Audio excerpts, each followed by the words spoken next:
Hi guys, welcome to our channel.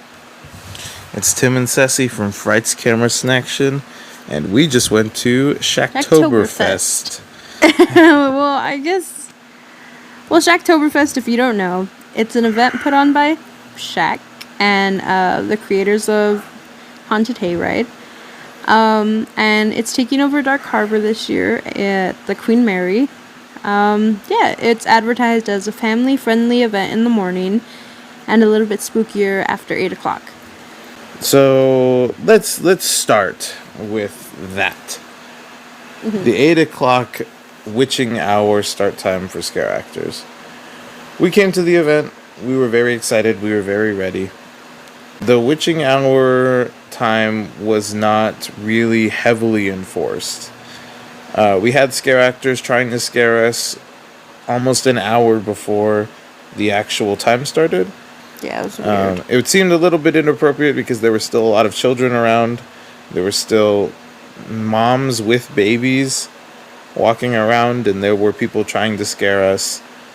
I understand that we may look like the type that are ready to get scared, but we were kind of caught off guard because we were just enjoying our time. They let you walk through the mazes before the witching hour time, walk through their little treat trails, but not so much when there's scare actors inside before the time that they're advertising. We also had an interesting encounter with a carnival ride. Oh, God. So we were on a Tilt-A-Whirl, a pretty well-known carnival ride that had no locking mechanism in its handle. Okay, well, to be fair, we're not sure if this ride is supposed to be locked, but it seemed like it was considering how fast we were going.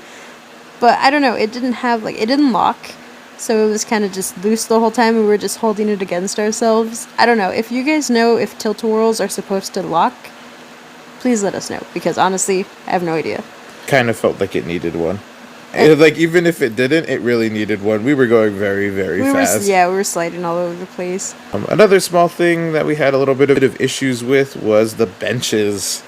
Yeah, I know this seems like a really nitpicky thing, but all the benches were super freshly made.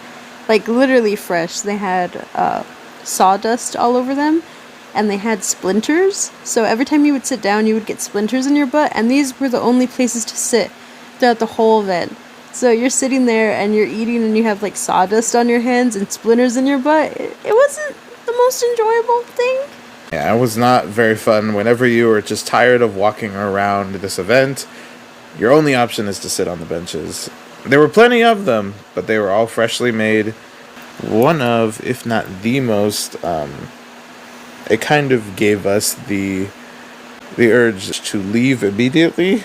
And we did leave early, I'm sorry to admit. We did leave early just because we felt kind of unsafe, was the fact that the walk-around scare actors, there were scare actors that were sliders, but they also had chainsaws. And we know the chainsaws aren't real, so don't come in here saying that.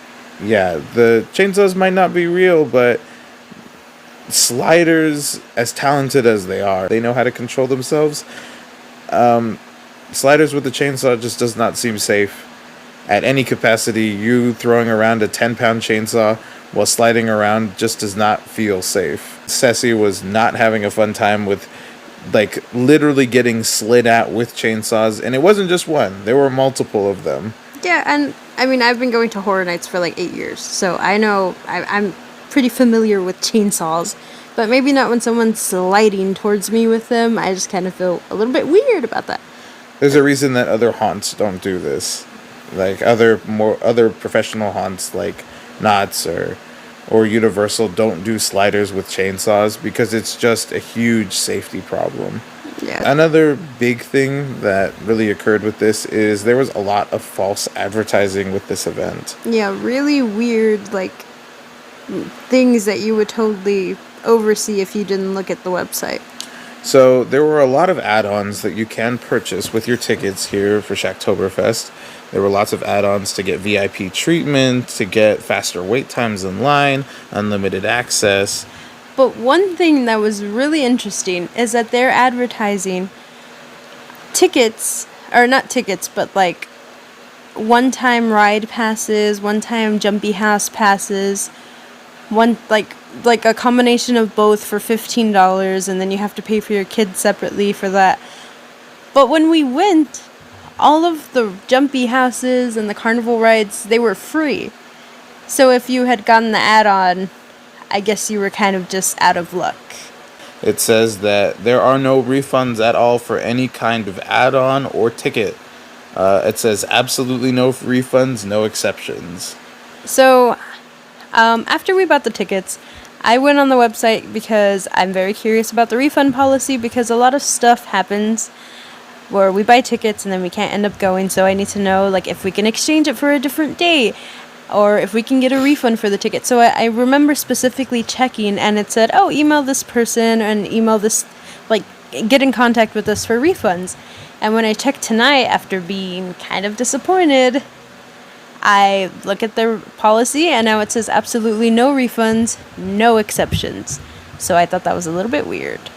Overall, this event was very disappointing.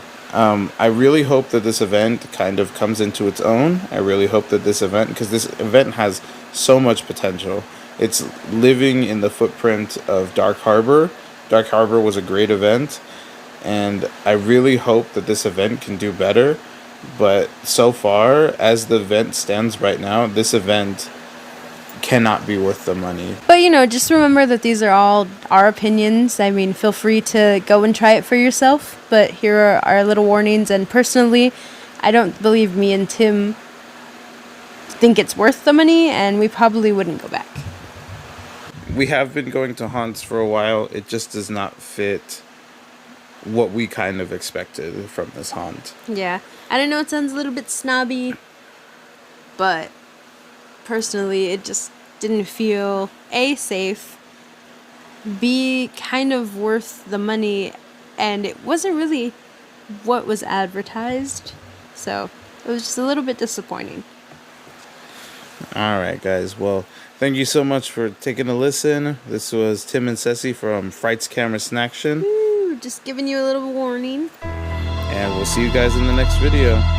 Bye!